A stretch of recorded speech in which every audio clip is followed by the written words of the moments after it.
16절부터 26절의 말씀인데, 창세기 4장 16절부터 26절 말씀. 우리 창세기 4장 16절부터 26절 말씀을 교독을 하도록 하겠습니다. 교독을 할게요.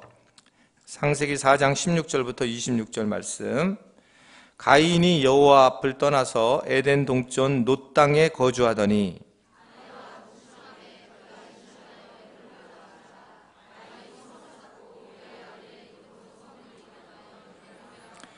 에녹이 이락을 낳고 이랏은 무야엘을 낳고 무야엘은 무드사엘을 낳고 무드사엘은 라멕을 낳았더라.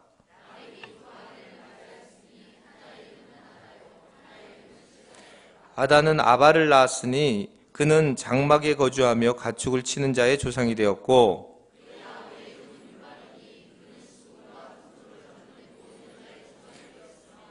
실라는 두발가인을 낳았으니 그는 구리와 새로 여러 가지 기구를 만드는 자요 두발가인의 누이는 나아마였더라.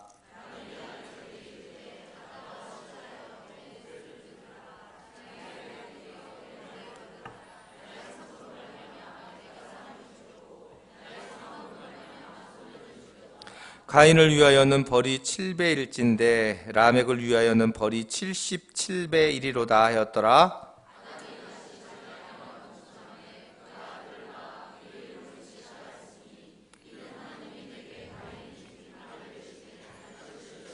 다 같이요. 셋도 아들을 낳고 그의 이름을 에노스라 하였으며 그때 사람들이 비로소 여호와 이름을 불렀더라. 아멘. 우리 옆에 분들 잠깐 인사하겠습니다. 반갑습니다. 사랑하고 축복합니다. 눈을 좀 부릅뜨고 눈으로도 좀 반갑습니다 하고 말씀 같이 보도록 하겠습니다. 창세기 4장 앞부분에서 우리가 본 말씀은 가인과 아벨의 제사였어요. 그렇죠? 근데 가인과 아벨의 제사가 달랐다 그랬습니다. 뭐가 달랐냐? 제물이 달랐다. 제물이 달랐던 이유에 대해서 설명을 지난주 3번째 했기 때문에 이제 빼먹고, 그런데 이것을 히브리서 기자는 가인과 아벨의 제사 중에 가장 눈에 띈 것은 믿음의 차이였다. 그러니까 믿음의 제사였는지 믿음의 제사가 아니었는지 이 차이가 예배의 차이였다라고 아주 분명하게 말씀을 하고 있는 겁니다. 그래서 지난주에 이런 얘기를 했어요. 하나님이 원하는 예배냐, 내가 원하는 예배냐. 그러니까 내가 열심히 드리는 예배가 있고 하나님이 원하는 예배가 있는데, 여러분 마찬가지잖아요. 여러분들이 내가 정말 원하는 게 있잖아요. 내가 원하는 거. 근데 상대방이 내가 원하는 방식이 아니라 상대방이 원하는 방식으로 나를 해주는데 그것이 내게 감동을 주느냐? 감동을 줄 수 없죠. 그러니까 하나님이 정하신 예배가 있다고요. 내가 원하는 예배가 아니라 내 열심히 예배가 아니라 하나님이 원하는 예배. 한번 저를 따르겠습니다. 하나님이 원하는 예배는 믿음의 예배다. 여러분들이 오늘 믿음의 예배를 통해서 하나님이 원하시는 진정한 예배를 경험할 수 있게 되기를 바랍니다. 그래서 우리는 하나님을 기쁘게 하는 것이지 내가 기쁘게 하는 게 아니고, 하나님이 원하시는 예배를 어떻게 드리느냐 중요한데, 하나님이 원하시는 예배는 피의 예배였어요. 즉 예수 그리스도를 드러나는 예배, 예수님 한 분이면 충분한 복음의 예배. 그래서 피의 예배를 아벨이 드렸고 카인은 드리지 않았다는 거예요. 그러니까 믿음의 예배는 예수 그리스도가 중심인 예배냐, 아니면 오늘 내가 예배를 드리면서 야 오늘 내가 참 재미있고 즐거웠냐, 그 예배냐. 똑같은 예배를 드리는데 그런 예배의 차이가 다르더라. 그래서 믿음의 예배가 무엇보다 중요하기 때문에 이제 이 히브리서 기자는 믿음으로 예배를 드렸다라고 그렇게 말씀을 했던 것을 볼 수가 있습니다. 자, 하나님이 원하는 예배 이거예요. 근데 여러분이 창세기 우리 4장에서 뭘 했냐면 가인은 자기가 원하는 예배를 드리고 최선을 다해서 드렸어요. 그리고 난 다음에 열불이 터졌어요. 막 분했어요. 그래서 하나님이 야 네가 성질내는 이유가 뭐냐 이렇게 물어보죠. 그랬더니 그 화가 넘쳐가지고 나중에 아벨을 죽이는 사건으로 드러나게 되는 것을 우리는 성경을 통해서 볼 수가 있습니다. 그러니까 우리가 지난주까지 그것을 본 거예요. 결국 살인까지 하며 쫓겨나는 그 가인의 이야기를 우리는 4장 지난주까지 그 말씀을 보게 되었습니다. 자, 오늘은 그러면 이제 이 가인의 후손들이 어떻게 하나님을 떠나서 어떻게 살아가고 있느냐, 다른 말로 한다면 죄가 어떻게 장성해 나가는가, 이 부분에 대해서 오늘 우리가 어떻게 죄가 장성해 나가지, 내가 어떻게 살아가 나가게 되는 것이지, 이것을 이제 살펴볼 수 있는 시간이 될 것입니다. 자, 첫 번째 우리가 느낄 수 있는 것은 가인은 일단은 예배에 실패를 했다는 거예요. 여러분 놀랍게 오늘 수요 기도에 이 예배를 여러분 드리는데 이 예배가 자꾸 실패가 되잖아요. 예배가 자꾸 실패가 되면 어떤 상황이 되냐면 도덕적으로 문제가 시작이 돼요. 한번 저를 따르겠습니다. 예배가 실패되면 도덕적인 문제가 된다. 예배가 실패하게 되면 뭐냐면 우리가 기쁨을 잃게 되면서 그 기쁨이 다른 곳에서 찾으려고 하는 모습으로 살아간다는 것이죠. 우리가 여러분 주님만 부르면 충분하다라고 진짜 그렇게 사는 사람들은 다른적인 면에서 관계를 사실 훨씬 탁월하게 해요. 진짜 믿음이 좋고 정말 탁월한 사람은 여러분 어느 정도일까요? 배우자가 없어도 돼요. 결혼을 안 해도 된다는 거예요. 그만큼 아주 대단한 기쁨을 누릴 수 있게 돼 있다는 거죠. 근데 이게 영적인 회복이 안 일어나면 이제 다른 사람을 통해서 기쁨을 자꾸 찾으려고 하고 교회를 통해서 찾으라고 그때부터 이제 갑자기 목사님이 왜 날 안 사랑해 주냐 이런 쓸데없는 소리 하고 계속 그쪽으로 이제 발달돼 있는 거예요. 아니 주님 앞에 사랑을 받아야지 교회 와서 교회가 사랑이 없다라고 얘기할 것도 없고 예배가 실패하면서부터 잡소리를 하기 시작하는 거예요. 잘 보세요 여러분. 예배에 성공하고 주님으로 충분한 사람이 막 입이 이만큼 튀어나와가지고 사느냐? 그렇지 않아요. 그 카인이 그랬단 말이다. 내가 지금 카인과 같은 마음이 아닌가? 카인이 이 하나님과의 관계, 즉 복음과의 관계가 실패하면서 그는 도덕적으로 아벨을 죽여요. 그러니까 심각한 상황이 되는 것을 볼 수가 있습니다. 여러분 우리는 조금 더 하나를 더 이해해야 될 것은 이제 내가 하나님을 정말 사랑해요 이렇게 얘기를 하면 우리가 하나님을 사랑하는 방식이 하나님은 네가 날 사랑하냐? 그럼 내가 너한테 원하는 게 뭔 줄 아니? 라고 할 때 주님이 처음 알려준 게 뭐냐면 네가 정말 나를 사랑하면 네가 영으로 진정으로 내게 예배를 드리는 거야. 여러분 아멘이세요? 신령과 진정으로 예배를 드리는 거야. 바로 그 예배를 드리는 자, 내가 그 사람을 기뻐해. 우리가 말로 하나님을 사랑한다 이렇게 말을 많이 하고 있지만 하나님이 원하시는 건 뭐냐면 신령과 진정으로 드리는 예배, 그 예배를 얘기하는 거예요. 그러니까 그 예배는 다시 말하면 또 믿음으로 드리는 예배다 이렇게 말씀을 하고 있는 겁니다. 우리가 지금 오해하고 있는 게 뭐냐면 오늘 중요한 말씀 중에 하나예요. 중요한 말씀 중에 하나인데 여러분 예를 들면 우상 숭배하지 말라 그러잖아요. 여러분 이 말에 대해서 반대하는 사람 하나도 없을 거예요. 가장 커다란 문제는 뭔지 아세요? 여러분 가장 커다란 문제는 우상이 뭔지를 모르는 거예요. 그러니까 정말 우상 숭배하지 말라 아멘 하는데 본인이 생각하는 우상이 도대체 뭔지를 몰라요. 여러분 불상이 우상일까 아닐까요? 불상에 가서 오줌 놓고 그래도 괜찮아요. 불상이 돌대가리지 그게 무슨 뭐예요 그게요. 우상이라 하면 여러분 이게 진짜 내가 이게 미치고 환장을 노리신 거 이런 얘기를 들어버리면 우상은 내가 하나님보다 가치 있다고 생각해서 절을 하니까 우상이에요. 요게 정리가 안 되면 여러분 우상 숭배하지 마라. 첫 번째 다섯 번째죠. 그러니까 십계명에 나오는 다섯 번째 얘기가 아무것도 아니에요. 진짜 우상이 뭔지를 모르는 거예요. 진짜 우상이. 우상이라고 하는 것은 존재하는 게 아니라 내가 생각하는 것보다 하나님보다 더 가치를 두는 것, 이게 우상이에요. 여러분 놀랍게도 황금 송아지를 만들었던 그 금송아지를 만들었던 그때 여러분 이스라엘 백성들이 금송아지를 만들 때 무슨 미신을 하고 무슨 구슬을 하고 그런 건 줄 아세요? 아니에요. 하나님을 찬양한 거예요. 막 찬양하고 막 춤추고 막 그러는데 하나님 어디 계시지? 우리 옛날에 생겼던 하나님 우리에게 돈을 줬지. 그래 맞아 돈을 줬어. 할렐루야 우리에게 돈을 주셨구나. 그리고 돈을 놓고 금송아지를 만든 게 그게 우상이었던 거예요. 하나님을 경배하다 그렇게 된 거라고요. 하나님을 경배하다. 그러니까 이게 잘못되면 우리는 우상이라는 것 자체를 정말 잘못 오해하면서부터 문제가 생기기 시작하는 거예요. 그러니까 여러분들 전혀 무서워할 필요 없어요. 가서 다른 이게 그런 것들 우상도 들어가지 않아요. 그런 것들에 실제로 우리가 하나님 외에 다른 것을 섬기고 다른 것에 대해서 엎드리는 것, 절하는 것이 우상이다라는 것입니다. 그래서 우리가 하나님을 따른다고 하면서 세상에서 내가 더 추구하는 것, 이것이 우상이고 이것이 우리가 감당할 수 없는 부분이라는 거죠. 여러분 이걸 잘 우리가 이해하지 못하면 너무너무 문제가 된다는 거예요. 계속 제가 얘기하는 게 한 10번을 요 근래 연속 말씀을 드린 게 아이가 우상이라는 거예요. 아이 자체가 우상이냐? 그게 아니잖아요. 뭐가 우상인 거예요? 하나님보다 아이를 더 사랑하면 우상이에요. 우리 자아가 우상이에요? 아니요. 하나님보다 내 자아를 더 사랑해갖고 맨날 자기만 쳐다보고 십자가를 바라보지 않고 예수 그리스도를 바라보지 않고 맨날 자기만 바라보니까 자기가 힘들어 죽겠으니까 어떻게 나를 이따위에 보내가지고 이 세상에 보내서 이렇게 주님 나를 힘들게 하시냐고 그 막 뒤집어지게 만드는 거가. 그럼 그 이유는 뭐냐면 바로 우상을 섬기고 있는 걸 자기가 모르는 거예요. 우상을 섬기는 거예요. 여러분, 이 우상에 대해서 정확하게 관을 갖지 않으면 우상 섬기지 말 것 이거에 대해서 누군지 오케이 하는 거예요. 오케이. 여러분, 제사를 드리지 마라. 이 얘기는 뭐냐면 제사를 드리지 말라는, 우상을 섬기지 말라는 얘기죠. 제사를 드림 안 드림이 중요한 게 아니라 그렇게 마음을 가진 것 자체가 이미 하나님을 섬기는 마음이에요. 그러니까 제사를 드리냐 안 드리냐 이것도 중요한 얘기지만 더 중요한 건 그 사람의 마음. 그 사람의 마음이 결국은 하나님 앞에 내가 택하냐 안 택을 받느냐 이런 부분이라는 거죠.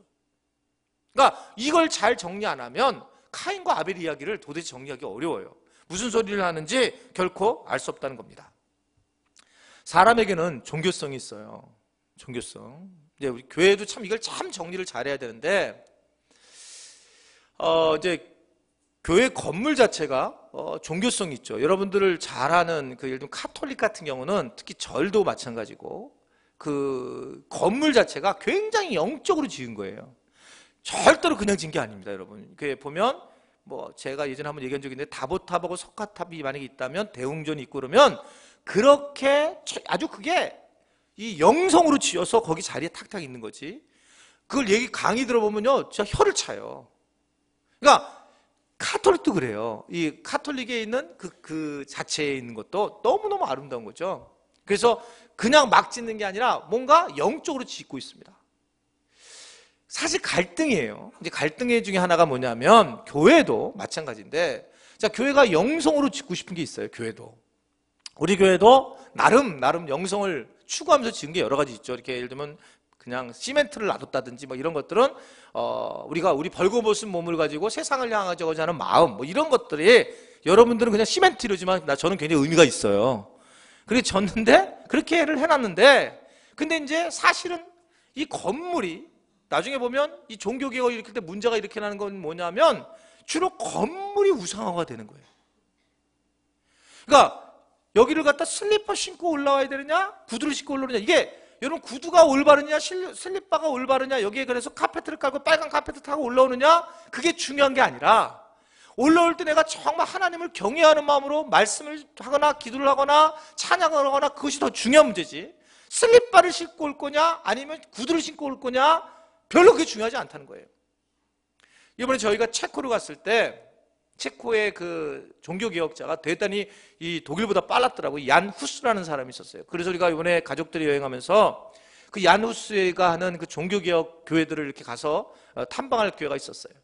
그런데 여러분 종교개혁 정말 하나님을 만나는 이 종교개혁 교회들은 단락 이렇게 탁자 하나밖에 없는 거예요. 뭐 이렇게 크게 있어가지고 우리 교회는 지금 이미 종교개혁적인 그런 사고를 갖고 있기 때문에 여러분들이 이게 익숙하지만 아시죠 여러분? 원래는 이쪽에 오른쪽에는 목사님만 서러 가는 더 큰 강대상 여기는 조그만 장로님들만 쓰는 강대상 집사님들은 요 앞에 서가지고 헌금상 되게 삼각형을 이루어가지고 여기에만 섰다면 죽는 거죠. 여기에는 큰 강대상이 있어가지고 쫙 여기서 이제 전체적으로 콱 흔들고 대부분 또 이게 올라가가지고 이렇게 쳐다보면 죽어요.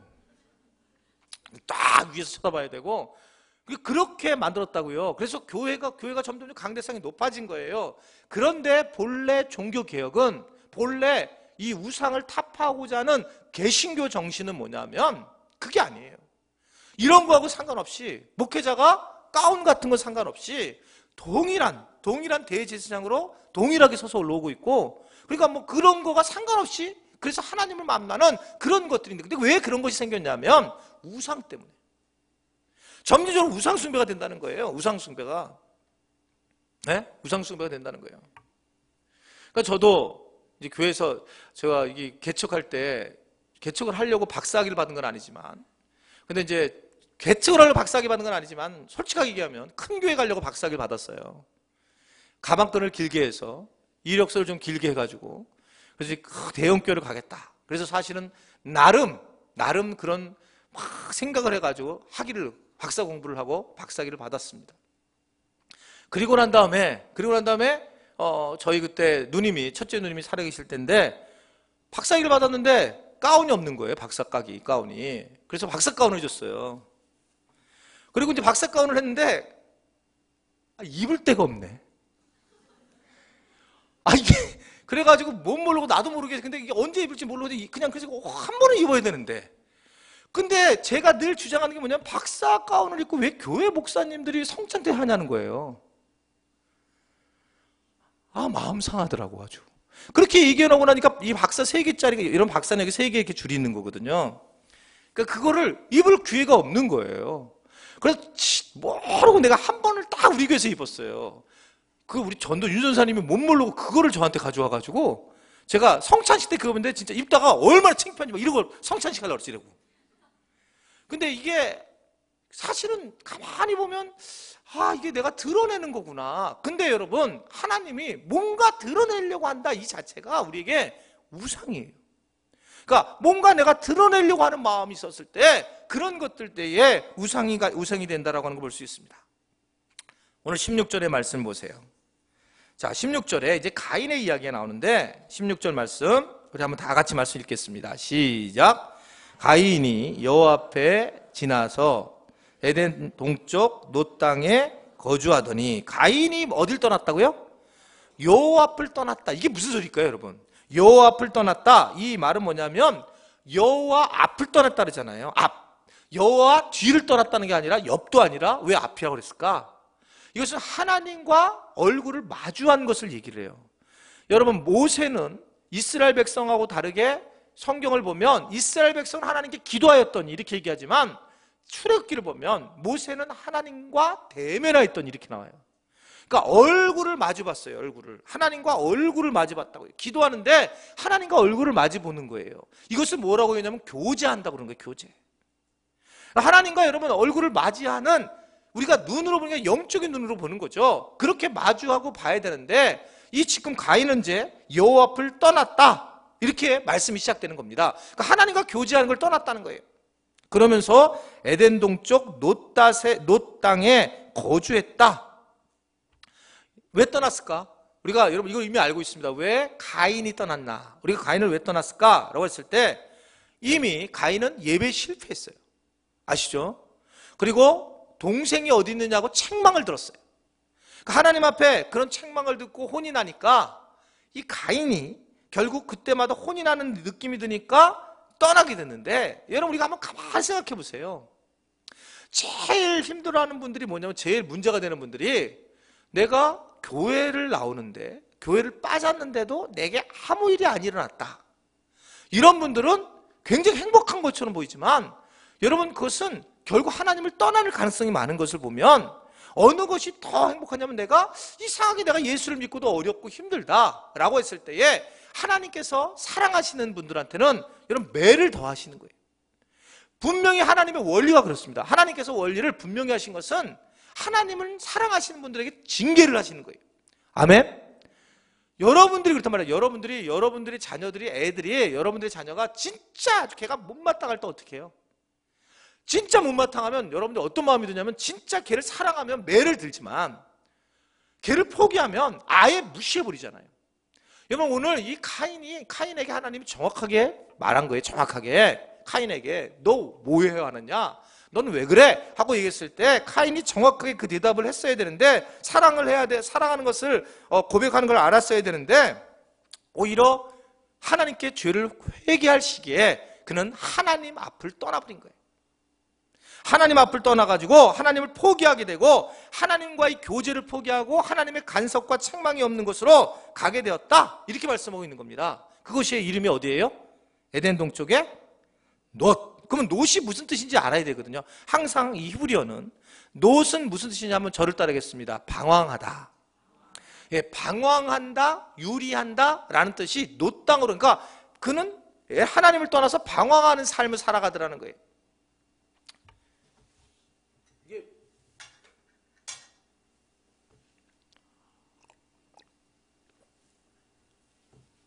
왜 방황할 수밖에 없었냐? 여러분, 방황할 수밖에 없냐면 하나님은 아주 쉽게 우리를 만드셨다고 말씀드렸어요. 여러분, 하나님은 우리를 어떻게 만들었냐면 그렇게 될 수밖에 없어요. 하나님은 우리가 너무나 복잡하니까 너희들은 예수를 바라보라. 그러니까 그렇게만 살아야지만 니네들이 진짜 행복하게 살게 되어 있다, 이렇게 얘기를 한 거예요. 근데 그거를 바라보는 것이 떠나게 되면 노 땅으로 갈 수밖에 없어요. 우리가요, 그런 존재일 수밖에 없단 말이에요. 우리는 방황할 수밖에 없는 존재라는 거예요. 그러니까 여러분들이 나는 지금 방황해요, 이렇게, 나는 정말 지금 사는 게 힘들어요, 이 얘기를, 나는 좀 우울해요, 이런 얘기를 한다는 얘기는 하나님 앞에 집중을 안 한다는 거예요. 하나님 앞에 집중을 하면 하나님 우리에게 말씀하신 것은 복음이면 충분하고 십자가 앞에 네가 쓰면 된다, 네가 그것을 그냥 바라보고 쓰면 되지, 네가 딴 생각을 너무 많이 하고 있다 라고 하는 것을 말씀을 하고 있는 거예요. 그렇기 때문에 결국은 하나님을 떠난 사람이 처음에는 여러분 행복한 것처럼 보입니다. 보시면 여러분 진짜 행복한 것처럼 보이죠? 그런데 원하는 것을 하니까, 자기가 원하는 것을 하니까, 근데 살다 보면 어떻게 돼요? 살다 보면 그 사람들이 결국은 최종적으로 방황을 하게 된다는 거예요. 이게 세월이 지나면 점점점 느끼는 거잖아요. 세월이 지나면, 그러니까 세월이 지나면 아, 내가 어떻게 잘못 살았는지 이걸 알 수 있습니다. 우리는 주님께서 분명히 알려주셨어요. 여러분, 주님만을 바라보기를 원하신다는 것입니다. 이게 주님께서 그게 너무 쉬운 방법이니까 이거를 알려줬음에도 불구하고 그것에 대해서 내가 막 귀찮아하고 또 그것에 대해서 막 도전을 받고 힘들어하니까 자꾸 다른 쪽으로 가려고 하는 게 우리 자아의 모습이라는 것을 알아야 한다. 그리고 죄가 지금 발전하는 모습을 보여주고 있는 거예요. 자, 그랬더니 17절 어떤 일이 일어나는가? 시작. 아내와 동침함에 그가 임신하여 에녹을 낳은지라 가인이 성을 쌓고 그의 아들의 성을 이름하여 에녹이라 하니라. 방황하고 주님을 떠났는데도 동일하게 축복을 받는 장면입니다. 축복을 받는 것 같아요. 아내와 동침함에 임신하여 에녹을 낳았다는 거예요. 그러니까 예수님을 떠나고서도 잘 사는 것처럼 느껴집니다. 이 처음에는. 여러분, 아기를 낳는다는 건 당시에 영적인 축복을 얘기하거든요. 그러니까 영적으로 굉장히 축복을 누리는 거 똑같아요. 그래서 하나님이 약속한 것처럼 네가 이 세상에서 번성하고 번성할 줄 알았단 말입니다. 그러니까 이렇게 축복을 받아서 아이 이름은 뭐라고 그랬다고? 이 사람이 누구예요? 에녹이요. 여러분, 에녹 기억나세요? 누군지? 네? 네, 하늘로 올라간 사람. 에녹은 그 사람은 5장 24절의 말씀이에요. 에녹이 5장 24절의 에녹과 4장의 에녹은 전혀 달라요. 이 에녹은 7대손이에요. 아담의 7대손. 저의 주 에녹은 360을 살다가 동행한 사람은, 이 사람은 3대손입니다. 그러니까 이 아담, 가인, 에녹, 이게 3대손이기 때문에 전혀 다른 사람인데, 한 사람 에녹은 타락으로 나타났고 한 사람은 굉장히 성인과 같은 하나님과 동행한 사람으로 나타낸 것을 볼 수 있습니다. 자, 어떻든 거기에 이 가인이 처음 한 일은 뭐냐면 아내와 동침하며 임신하여 에녹을 낳았는데 가인이 뭘 쌓았다고 그랬어요? 성을 쌓았다. 성을 쌓은 겁니다. 여러분, 왜 성을 쌓았을까요? 사람은 경험으로 살게 되어 있어요. 지금 어떻게 한 거예요? 가인이 아벨을 죽인 거예요. 자기가 죽여봤으면 어떻게 됩니까? 다른 사람을 의심하기 시작하게 되어 있어요. 사람은 항상 자기 경험 안에서 살아가게 되어 있습니다. 그게 이제 주님의 은혜로 바뀌어야 되는데 이게 안 바뀌고 늘 자기 생각으로 살아가기 때문에, 가장 커다란 문제는 여러분, 말씀의 은혜를 못 받는 사람들의 공통점은 뭐냐면 자기 생각에 빠져 있으면, 지금 여기 앉아있지만 여기 안 앉아있는 거예요. 두 사람이 그런 분이 계세요. 남자분이 여기 앉아있는데 딴 생각하고 있는 거죠. 제가 그분을 뭐라 그런 게 아니라, 또 오신 분인지 모르겠네요. 지난주에 제가 2부 예배 때 여러분 뭐 누가 이거 좋으십니다 막 그랬더니 우리 집사님 한 분이 쓱 나가다가 화를 내더라고요. 오셨나 또 나가면서, 아이 목사님 제가 회사에서 밤새고 왔는데, 그냥 나는 그분도 몰랐어요. 아, 이분이 지금 졸았구나. 스스로 자원해서 말씀해 주시더라고 저한테. 두 분이 있는데 또 그분도 나한테 갈 때 또 얘기하겠지.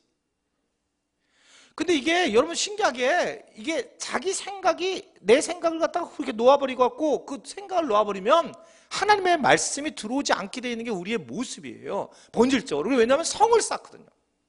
그러니까 자기 앞은 그대로 성을 쌓아요. 그리고 이 성에 쌓으면서 절대로 그게 안 변하는 겁니다. 이게 허물어지는 방법이 뭐냐면 진짜 고난을 당하는 거예요. 그래서 진짜 고난 다 당해버리면 자기 딱 쌓은 성을 에라 모르겠다, 할 수 있는 게 하나도 없네 하고 우르르 허물 때 주님이 일하시는 겁니다.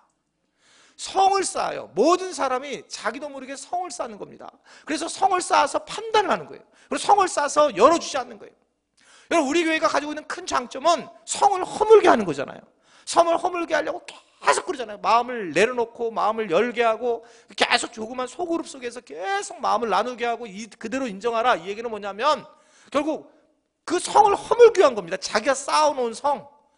여러분, 상담을 공부하면 그래서 굉장히 막 놀라는 게 상담의 모든 것들이 자기를 이렇게 다 방어하는 아주 기가 막힌 것들로 가득 차 있어요. 아니라고 해도 놀랍습니다, 이게. 저는 뭐 목회하면서 이게 우리 교인들한테 너무너무 놀랍게 느끼잖아요. 진짜 여러분, 제가 그런 분이 없었지만 어떻든 이런 거예요. 이 정도 됐었어요. 목사님 날 싫어해요. 그런 거예요. 너 싫어한 적 없는데요? 눈초리가 싫어하는 거래, 자기를. 정말 없어요. 내가 왜 싫어하겠을 때? 아니, 이분은 진짜 복음으로 믿고 있더라고. 아니라는 거야. 목사님 나를 싫어한대. 그래서 내가 안 싫어한다니까, 진짜로 그냥. 근데도 아니라는 거예요. 근데 여러분, 진짜 제가 그때 그때 혈압이 올라가고 얼굴도 더 검해지고 막 그러더라고. 막 진짜 막 골다공증도 걸릴 것 같고 그냥. 미치겠는 거야. 아니, 진짜, 여러분, 내가 나를 알잖아요. 내가 싫어하면 미안해요, 조금 싫어해서 이렇게 얘기하겠지. 근데 본인이 표정을 보면 안다네, 나를. 근데 여러분, 그런 사람들 보면 굉장히 열등감에 사로잡혀 있던 사람이에요. 보면요, 자기 성을 쌓은 거예요. 자기 성을 쌓은 사람은 자기 방식으로 보는 거예요.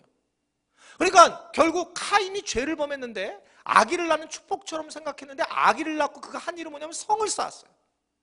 성을 쌓아서 자기를 헐지 못하는 겁니다. 여러분 참 한번 이 헐어본 사람들은 얼마나 통쾌한지 모르죠. 이런 데서 앞에서 탁 털어버리는 거예요. 나 이런 사람이다, 이렇게 딱 털어버리면 여러분, 그 상상할 수 없는 쾌감이 있어요. 그래서 내가 주님 앞에 잘못했죠, 내가. 그리고 나 이런 자신이 잘난 체 한다는 게 아니라 정말 이런 사람이고 이랬을 때 여러분, 정말 놀랍게 그 세계를 가본 사람들은 이게 하나님의 세계구나는 거 알아요. 근데 이걸 못 여는 거예요, 사람들이. 수많은 사람들이 이걸 숨기고 평생 동안 그 안에 성에서 살다가 이렇게 큰 사람 똥구멍만 쳐다보다가 이게 넓은 세계를 보지 않는 거예요. 여러분, 항상 어디 사냐면 그냥 그 병아리 같이 안속에서 살다가 이렇게 병아리만 톡톡 깨가지고 고기만 바라보고 좋다 이러고 있는 거예요. 그 병아리 안에 살다가 닭처럼 못 살고 억울하단 말입니다. 우리가 성을 쌓아서 그렇게 살아가는 사람들이 너무 많이 있단 말입니다. 자기 성. 그래서 자기 경험을 못 사나요. 부부 사랑학교 하면서 내가 그 훈련을 많이 하는데 꼭 팀이 있어요. 이번 기수팀도 또 그렇더라고. 그러니까 부부가 서로 대면해서 문제를 해결해야 되는데 이게 대면을 안 해요. 어떻게 하면 남자들이 이렇게 뭐라고 심각하게 딱 얘기를 하고 그러면 이게 농담을 해버리는 거예요. 농담을 하면서 그 상대방 이야기를 그냥 문질러 버리는 거예요. 자기가 성을 쌓아가지고 그 농담을, 심각한 분위기인데 자기 혼자 농담을 해. 이거를. 그러다가 이제 몇 주 지나면 이제 이 농담하면 안 되는 걸 알고 이제 진지하게 되면서부터 해결이 되는데 이게 그런 상황이 된단 말입니다. 왜냐하면 자기가 쌓은 성을 허물지 않으려고 한다는 거예요. 그걸 허물지 않으면 관계가 회복이 안 돼요. 여러분, 내가 왜 사는 게 어렵냐? 자기 좀 돌보세요. 자기를 돌아보세요. 자기가 성을 쌓고 있어요. 알게 모르게 내게 죄책감, 내가 비참함, 내 상처 주님이 다 해결해 주신 줄로 믿었는데 자기가 성을 쌓고 그렇게 살아가니 카인과 똑같은 상황으로 인생을 살아가는 것을 우리가 분명히 알아야 된다. 카인은 첫 번째 성을 쌓아가지고 그런 모습을 가지게 된다는 거죠. 동생을 죽였으니 불안해니까 성을 쌓은 거죠. 잠언 28장 1절에도 뭐라고 얘기했냐면 읽어보세요. 시작. 악인은 쫓아오는 자가 없어도 도망하나 의인은 사자같이 담대하냐. 악인은 그냥 벌벌 떨게 되어 있어요. 왜냐하면 두려움을 경험했잖아요. 자기가 그 해코지를 한 거잖아요. 해코지를. 예, 그러니까 하나님의 은혜를 받으면 여러분 의인 사자같이 담대한다는 거예요. 왜 담대할까? 여러분, 하나님의 은혜를 받으면 뭐가 됐냐면 하나님의 자녀가 됐기 때문에 그래요. 근데 이거 설교하는 것도 마음이 힘든 이유는 실제가 돼야 되는데 하나님의 자녀가 됐다 그러면 아멘. 그리고 걱정을 하고 깡통 이야기 기억하죠? 깡통 그대로 들고 다니는 거야 끝까지. 그러면서 아멘, 나는 회장님의 아들이 되었습니다. 자녀가 되었습니다. 나는 백만장자입니다. 깡통 들고 다니면서 아멘, 아멘. 그 깡통이 뭐냐? 그래도 아멘. 그 깡통을 들고 다니니까 이게 얼마나 언밸런스예요. 그러니까 이게 주인이 주기도 저놈이 저걸 완전히 해결하지 않으면 내가 줄 수 없다 저거. 내가 자기가 여러분 생각해보세요. 옛날 깡통 맨날 들고 이게 날 밥 먹여주는 건데 왜 아버지는 아버지지만 일단은 나는 쩐이 안 들어오면 못 믿겠습니다. 이걸 못 내려놓겠습니다. 이러잖아요 우리가. 그러니 이게 성을 쌓는 거예요. 그러니까 하나님의 자녀가 됐다. 그냥 우리는 말로만 믿지 실제화하지는 않는다는 거죠. 여기에 어려움이 많이 있다. 의인은 있는가? 성경은 없다는 거예요. 의인은 없나니 하나도 없다. 그러면서 누가 있냐면 믿음에서 믿음으로 사는 사람이 진짜 의인이고, 그런 사람이 예수님을 의지할 때에 사자처럼 담대한 사람이 된다는 걸 믿으시기를 바랍니다. 제가 정말 싫어하는 게 있어요. 그리고 정말 멋있어하는 사람이 있어요.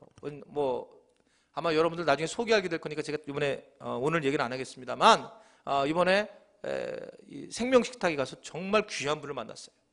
귀한 분을 우리 교회 한번 초대를 하려고 하는데 멋진 분이에요. 저는 멋진 분이 사람들에게 손을 뻗치는 사람 아니에요. 이 사람. 나는 제가 그랬어요. 제가 사람에게 손을 뻗치고 된 적이 없었어요. 그래서 그때부터 사람에게 손을 뻗치지 않아야 되는 걸 알았어요. 저는 선교사님들한테도 계속 제가 김하일 선교사님을 좋아하는 이유는 그 많은 선교사님 중에서 몇 분 선교사님들을 제가 발간해서 많은 선교사님 중에 절대 손을 안 뻗치세요. 여러분 김하일 선교사님 지금 이렇게 다음에 이제 우리 장로님들하고 얘기를 해야 되겠지만 지금 차량이 굉장히 어려움이 많아서 그런데도 그걸 여러 번 얘기를 하고 싶은데 얘기를 못 하는 거예요, 이분이. 그러면서 기도만 하는 거예요.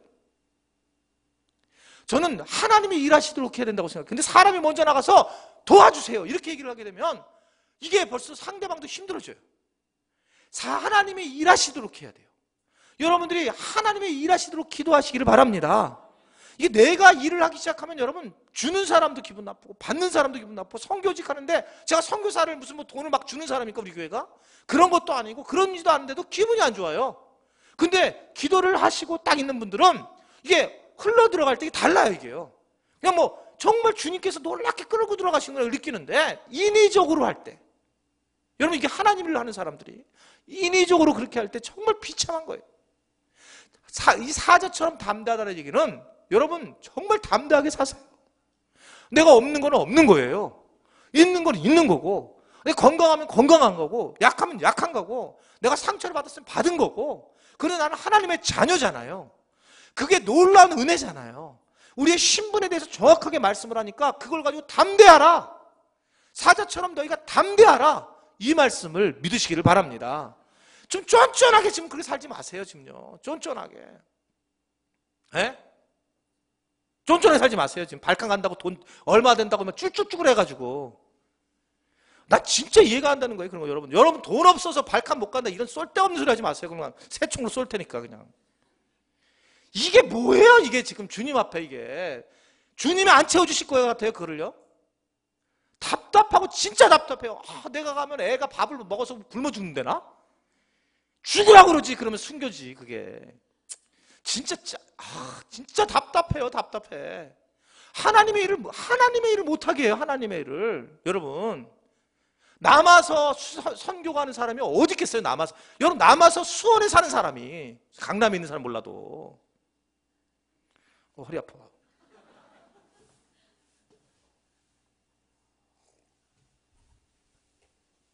주님이 일하시도록 하게 해야 돼요. 여러분 답답해. 저는 진짜 이게 오늘 설교 여기서 끝마쳐도 좋은데, 하나님이 내게 자녀로 인쳐줬었는데 성을 쌓아가지고 아무것도 못하게 하는 거예요. 아무것도.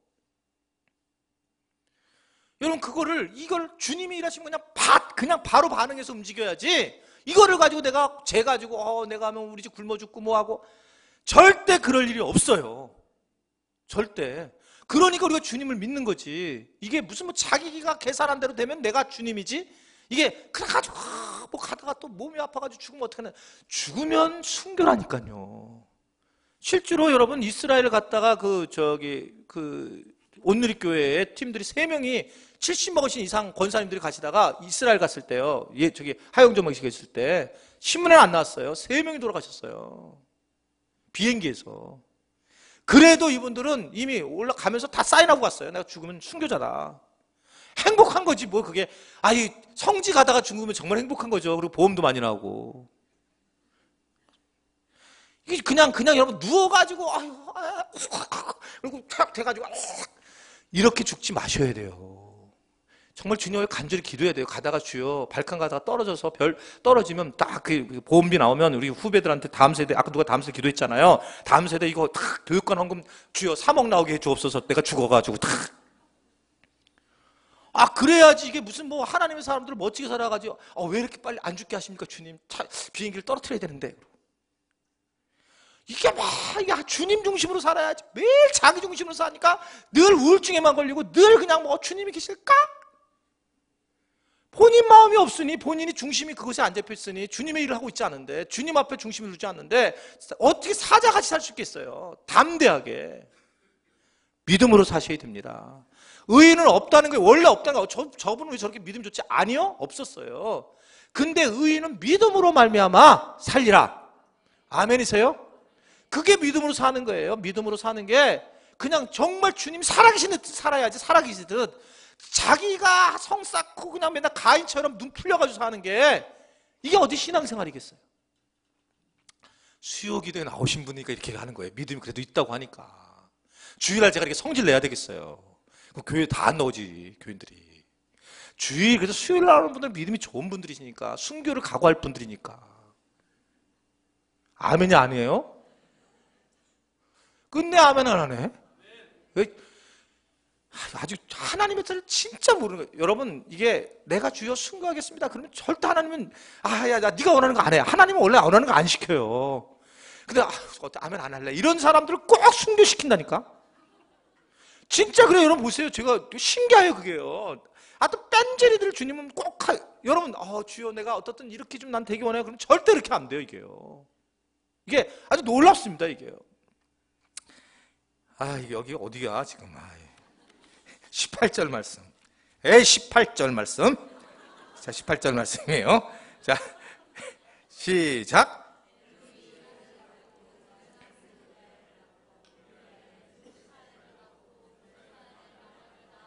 여기까지는 뭐냐면 자손이 번성했다는 겁니다. 그래서 육신적으로 복받은 것처럼 집도 잘 짓고 부자도 되었고 자손이 잘 되었다라고 생각했는데 이게 복이 아니더라. 그런지 그 얘기가 나오기 시작합니다. 19절 말씀 시작.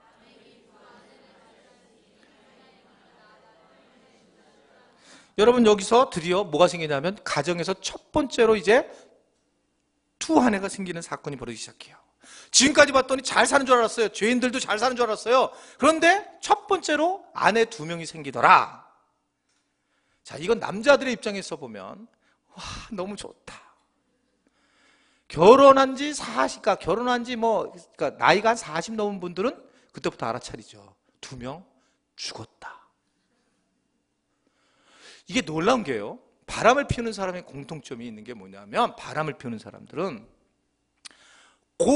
이게 바람 피다가 걸리면 그 다음에 무슨 일이 일어날지를 전혀 생각 안 해요. 제가 상담을 해보면 이제 이런 일이 벌어질 거라는 거. 아이들이 알 거다. 이것도 몰라요. 당신의 아이가 그걸 알 거예요. 근데 이 생각도 못 하고 바람을 펴요. 거기 빠져가지고. 그래서 헷갈려 뒤집어지는 거예요. 그래갖고 그냥 눈이 돼가지고 무슨 아내 찾으러 다닌다고 눈이 풀려가지고 무슨 애인 찾으러 다닌다고. 자기 자녀가 이것 때문에 너무 슬피 울며 아내가 너무 고통스러워할 걸 몰라요. 또 남편이 고통스러울 걸 몰라요. 단순히 그냥 요새는 무슨 애인도 해야 된다며 이러는 거예요. 그냥 단순히. 근데 그게 실제로 드러날 걸 전혀 모릅니다. 그래서 그게 실제 드러날 걸 딱 보여주잖아요. 그러면 사람들이 놀래요, 많이.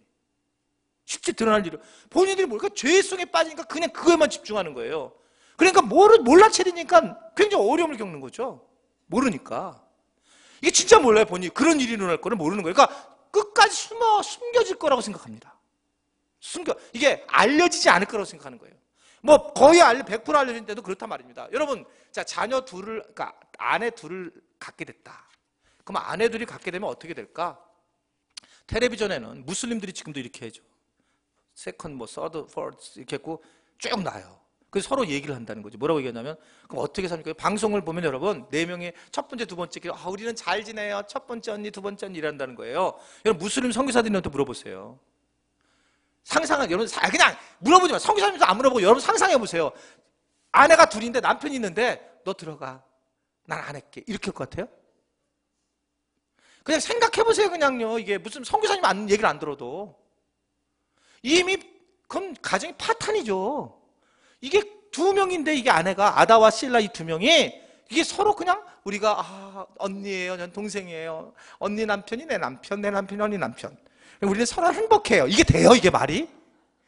이게 살아본 인간들은 다 알죠. 이게 말이 안 되는 거라고요. 이게 이미 뭐냐면 가정이 파탄이 일어난다는 거죠. 이 얘기는 이미 가정에 파탄이 일어난다라고 하는 겁니다. 실제적으로 심각한 문제가 된다는 거예요. 자, 이게 겉으로 문제가 없지만 이게 문제가 된다는 거예요. 20절. 자, 그냥 보겠습니다. 20절 시작. 아다는 야발을 낳았으니 그는 장막에 거주하며 가죽 치는 자의 야발은 또 이게 대단히 최초의 목축업을 하는 사람이에요. 최초의 목축업하는 사람이 바로 야발. 그래서 자녀 중에 정말 돈 많이 버는 또 사람도 나왔네. 행복했죠. 그러니까 제 자녀들도 뭐 잘 되는 사람 중간에 있고 막 잘 되는 줄 알았어요. 자, 21절부터 보세요. 시작.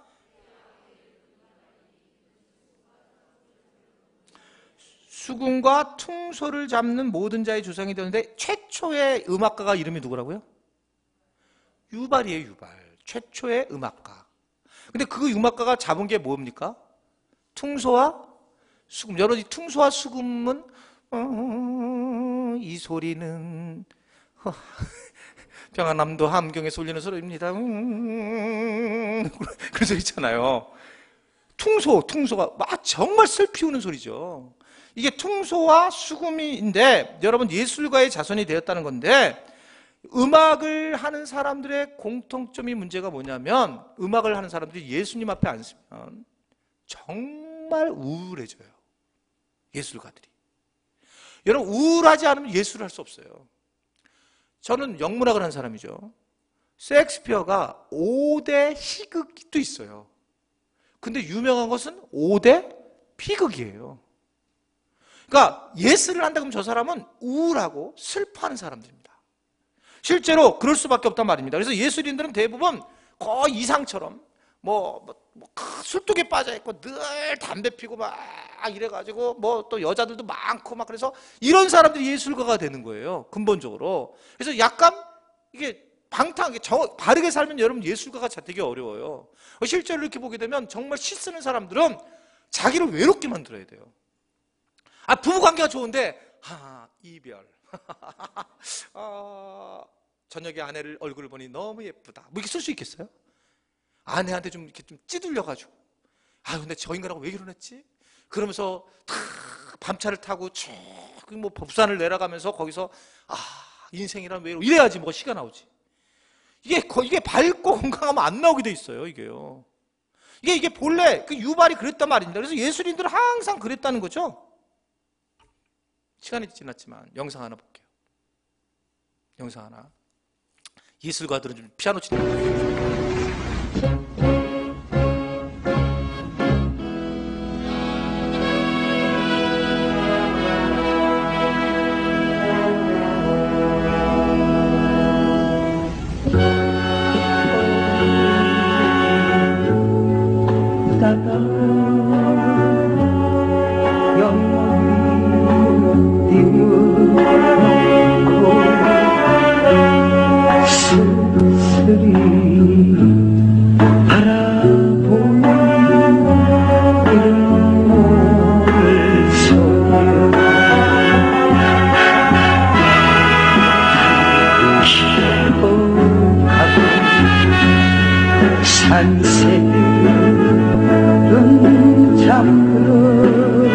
산새들이 왜 잠들어?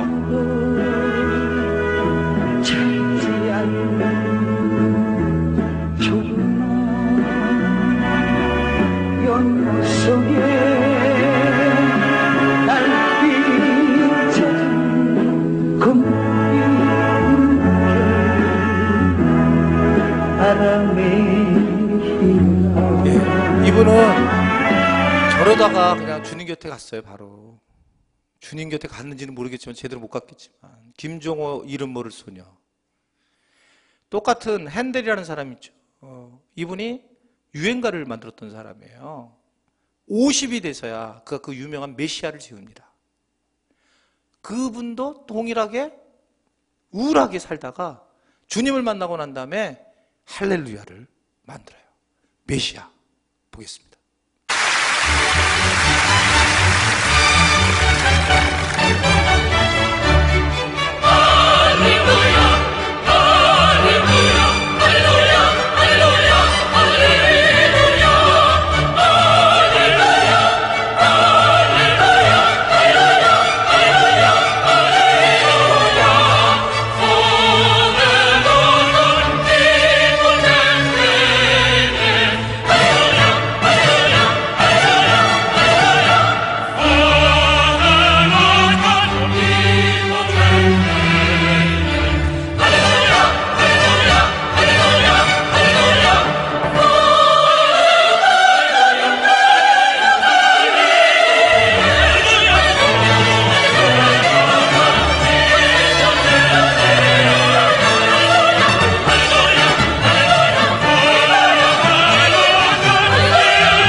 차이가 뭐예요?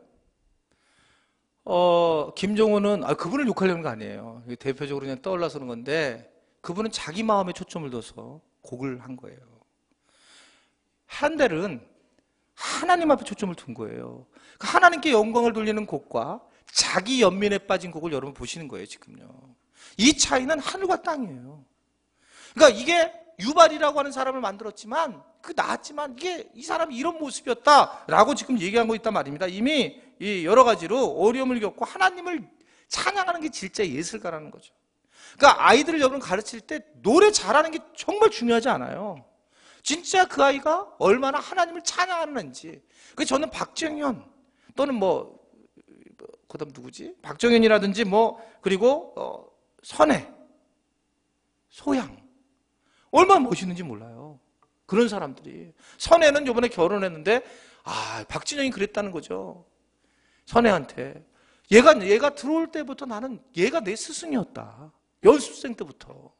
여러분 그게 선혜가 어떻게 그게 가능했어요? 선한 예수님의 주말 아니에요. 걔가 믿음 안으로 딱 애가 서 있으니까 걔가 자기 자아가 흔들리지 않으니까 놀라운. 그러니까 어린아이도 애가 바르게 살아가는 거죠. 그래요. 하여튼간 22절 시간 많이 지나서 그냥 22절 갑니다. 자, 시작. 신라는 두발 가인을 낳았으니 그는 구리와 새로 여러 가지 기구를 만드는 자요 두발 가인은 나만이 했더라. 여기서도 여러분 구리와 새 여러 가지 기구를 만드는 자요. 구리와 새로 만들었다면 뭘 만들었을까요, 여러분? 구리와 새로 만들면 사람은요 본질적으로 전쟁의 역사를 가진 사람들이에요. 여러분 사람은 전쟁이에요. 여러분들 이 인류 역사에서 전쟁이 제일 적은 시대가 지금 우리가 태어난 시대예요. 대한민국 땅에서도 그냥 역사가 전쟁입니다, 여러분. 그러니까 브레진스키라고 해서 미국에 굉장히 유명했던 석학이 있었죠.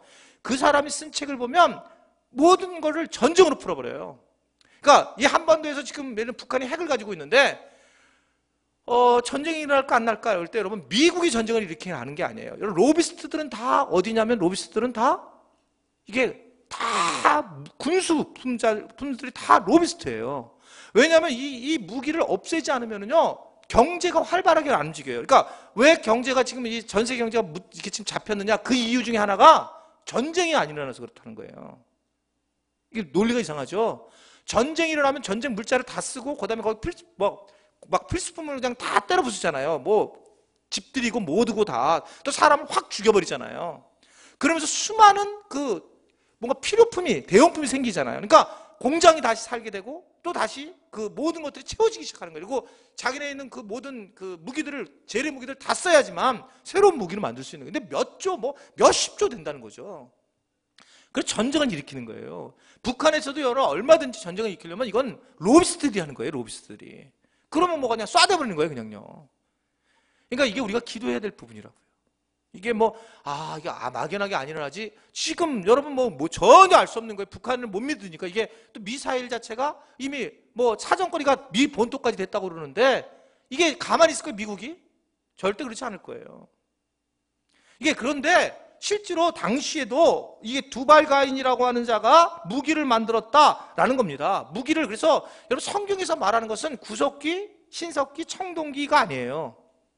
그러니까 성경에서 실질적으로 지금도 발견되는 여러분 구석기 끝나고 신석기 끝나고 이러지 않았다는 거예요. 부분적으로 각 나라에는 어떤 나라에는 구석기 시대였는데 청동 문화가 발달되어 있다는 거예요. 이게 왜냐면 무기니까.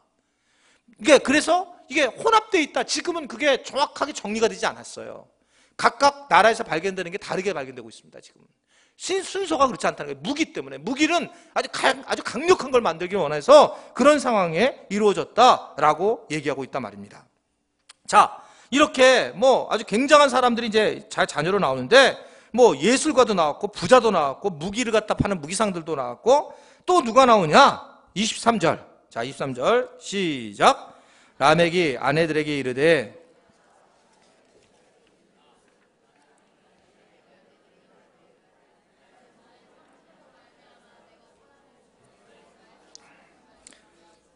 소년을 죽였도다. 그 다음에 24절 가인을 위하여는 벌이 7배인질내 라멕을 위하여는 벌이 77배 이르도다 하였더라.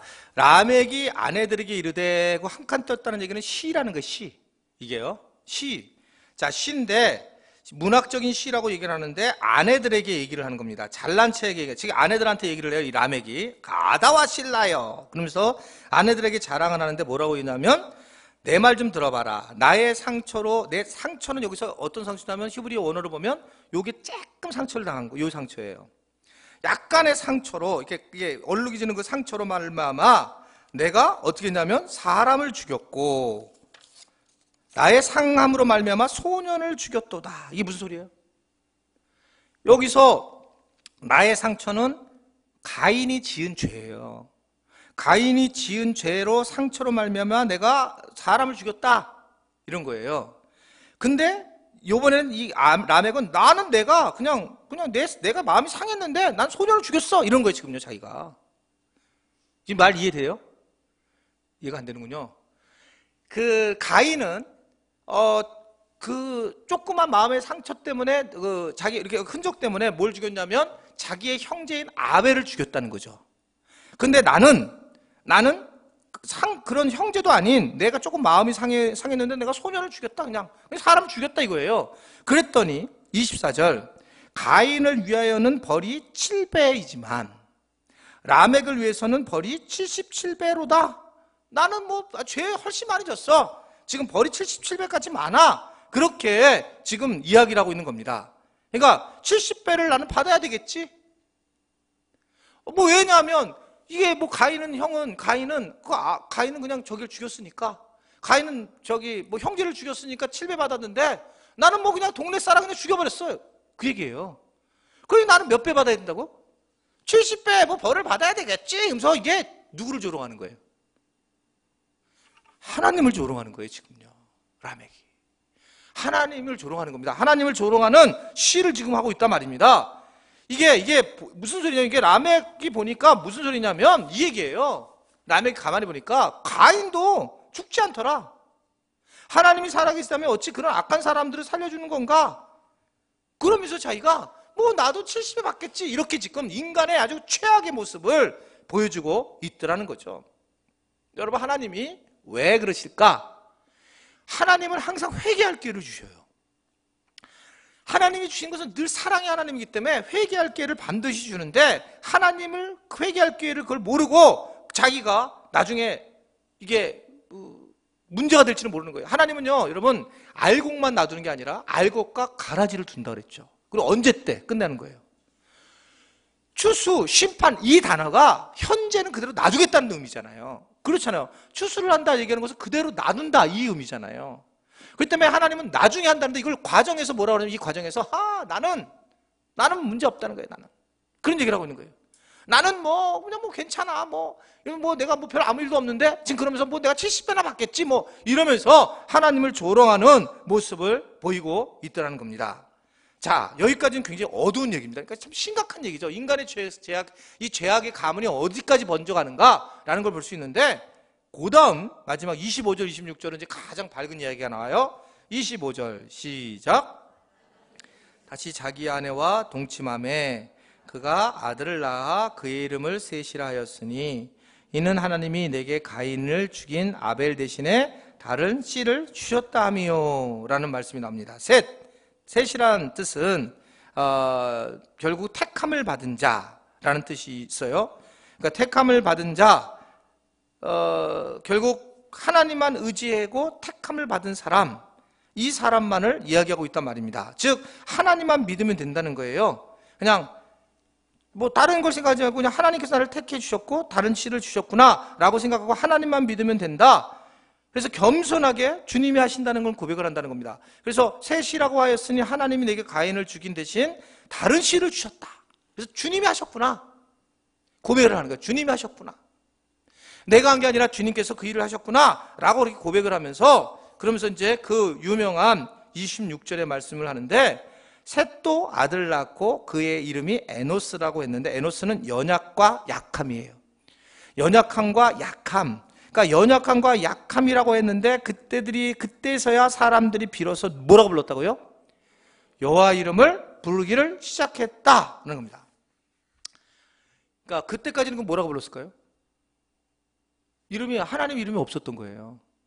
그러니까 그냥 여러분, 여호와라고 하는 것이 하나님의 이름이에요. 하나님이 하나님 이름이 아닌 거예요.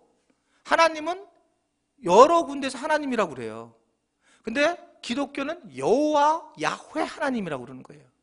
그러니까 여호와 하나님, 그래서 여호와 하나님, 야훼 하나님이라고 부르는 이름이 이때서야 나왔어요. 이게 신대원 시험에 잘 나와요. 언제부터 하나님의 여호와 하나님을 불렀을까? 누구 때부터? 에노스 때부터. 그러니까 그게 하나님의 이름을 부르기 시작한 게 이제 바로 에노스 때부터 여호와 이름을 야훼라고 부르기 시작했다는 거죠. 그 전까지는 그러면 하나님이 정확하지 않았다는 거예요. 근데 언제부터 그러니까 여호와라고 하는 이름을 부를 수 있었을까? 그것은 야훼라고 이름을 부를 수 있었는가? 스스로 있는 자라고 하는 이름을 언제부터 부를 수 있었는가? 라고 했을 때, 물론 최종적인 출애굽기의 결론이 나오지만 그 전에는 어떠냐면 내가 약할 때, 그러니까 에노스처럼 약할 때에 그때서야 주님이 누군지를 알기 시작한다 라고 하는 것을 오늘 말씀을 통해서 우리가 볼 수가 있는 거예요. 아, 에노스 때 이렇게 불렀구나. 에노스 때. 약할 때 강함 되시는 주님, 약할 때 우리에게 은혜가 되시는 주님, 그 주님을 우리에게 주신 거예요. 여러분, 오늘 여러 가지 말씀을 우리가 하게 되었지만, 오늘 말씀을 통해서 우리가 말씀을 많이 듣는 거, 말씀을 해석하는 것도 중요하지만 말씀이 정말 실제가 되셔야 됩니다. 그게 믿음이에요. 믿음. 그러니까 믿음의 담대함을, 그러니까 우리가 애매한 이유는 하나님의 자녀다라고 그냥 정리가 딱 되면 그걸 확실하게 믿고 살아가야 되는 거죠. 그러니까 환경이 어떠할지라도, 상황이 어떠할지라도 하나님의 믿음, 이걸 하나님의 자녀, 그럼 내가 그 믿음을 가지고 살아가야 된다는 거죠. 그러니까 그 다음에 주님이 계속 하신 말씀은 두려워하지 말고, 놀라지도 말고, 걱정도 하지 말고, 내가 널 돕겠다. 내가 너 어딜 가든지 함께 하겠다. 계속 성경이 그런 얘기잖아요. 한번 하나님의 자녀로 딱 인치심을 받게 되면 그때부터는 우리가 이제 다 내려놓아야 된다는 거예요. 그러니까 그런 것이 진짜 믿음 생활이고, 그렇게 살지 않고 그러면 두려워서 살면 그것도 어렵고 힘들고, 그러기에 우리가 이 오늘 카인을 통해서 우리가 깨달은 겁니다. 다시는 카인처럼 살면 안 됩니다. 우리는 하나님의 자녀들이에요. 한번 저를 따라하겠습니다. 나는 하나님의 자녀다. 그러면 어떻게 될 거냐? 어떻게 안 돼요. 어떻게 안 되고, 정말 담대하셔야 되고, 내가 하나님을 위를 위해서 무엇을 하고 살아야 될지 여기 신경 써야지. 내 마음이 어때지? 이름 모를 소녀. 그러다가 그리고 인생이 그렇게 가는 거죠. 맨 자기만 하고 자기만 봐가지고 그냥 이름 모를 소녀가 뭐 어디 있어요? 영자지. 맨 그냥 빠져. 그게 아니라 정말 하나님께 어떻게 하면 영광을 돌릴지, 하나님 어떻게 기쁘게 하고 살지, 이렇게 할 때에 그 사람이 바르게 살고 하나님의 사랑을 가지고 살 수 있다는 것을 분명히 믿을 수 있게 되기를 바랍니다.